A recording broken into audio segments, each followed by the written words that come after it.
Hello दोस्तों, all maths में आप सभी का हार्दिक स्वागत है। कैसे हैं आप लोग? बहुत दिनों के बाद मैं वीडियो को अपलोड कर रहा हूं क्योंकि मेरा तबीयत ख़राब हो गया था। इसके लिए मैं आप लोगों से क्षमा चाहता हूं। और जो भी स्टूडेंट मेरे चैनल में नए हैं तो चैनल को सब्सक्राइब कर लीजिएगा। लगभग 2-3 महीना के बाद मैं वीडियो अपलोड कर रहा हूँ।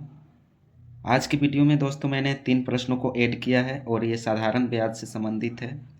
तो पहला प्रश्न देखिए, किस धनराशि पर 3.5% प्रति वर्ष की दर से 4 वर्ष में साधारण ब्याज की राशि 70 रुपया होगी? तो सबसे पहले ऐसे प्रश्नों को नीचे ध्यान देना है कितना रुपया है। ठीक है, यहाँ 70 रुपया है तो 70 को पहले लिखेंगे गुने 100।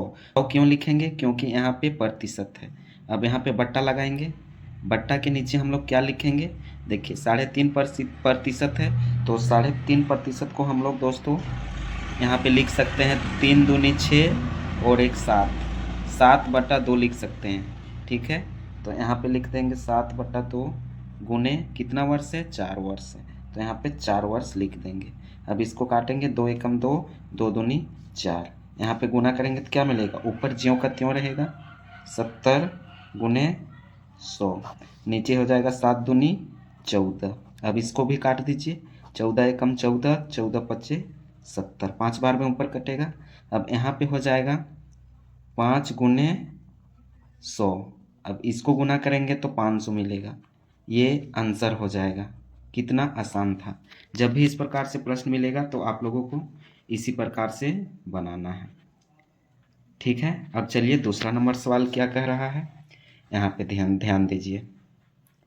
एक धनराशि चक्रवृद्धि ब्याज की दर से 6 वर्ष में अपने से दोगुनी हो जाती है। 6 वर्ष में अपने से दोगुना हो जाता है, तब उसी ब्याज की दर से वह धनराशि कितनी समय अवधि में 8 गुनी हो जाएगी? तो इसको भी चलिए हम लोग शॉर्ट तरीका से बनाएंगे। जब भी इस प्रकार से सवाल मिलेगा तो कैसे बनाएंगे, यहाँ पे ध्यान दीजिए। 6 वर्ष में 2 गुना हो जाता है। ठीक है, 2 गुना हो जाता है तो 8 गुना होने में कितना समय लगेगा? ठीक है, तो देखिए 8 को हम लोग लिख सकते हैं, जब इसका हम लोग तोड़ेंगे इसको तो 2 गुने 2 गुने 2 के रूप में टूटेगा।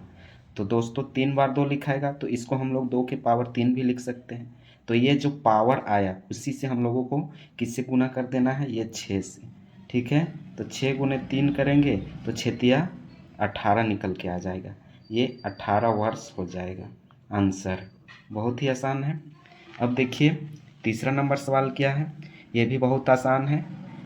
किस धनराशि पर 5% वार्षिक ब्याज की दर से 4 वर्षों का साधारण ब्याज 500 रुपया हो जाएगा? सेम पहले नंबर सवाल की तरह है। ये भी सवाल उसी तरह से था और ये भी सवाल इसी तरह से। तो सबसे पहले हम क्या बताए थे? रुपया को सबसे पहले लिखना है, तो क्या लिखेंगे? 500 गुने 100। 100 क्यों लिखते हैं? क्योंकि यहाँ प्रतिशत है। अब इसका बट्टा लगाएंगे। बट्टा लगाएंगे तो यहाँ क्या है? 5 गुने कितना वर्ष है? 4 वर्ष। ठीक है, ऊपर देखिए 500 गुने 100 है, ज्यों का त्यों लिख देंगे और नीचे गुना करेंगे 5 चौके 20।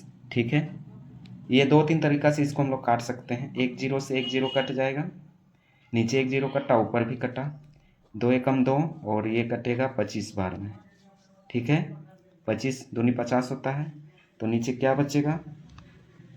25 गुने ये 100, इसको गुना करेंगे तो क्या निकल के आ जाएगा?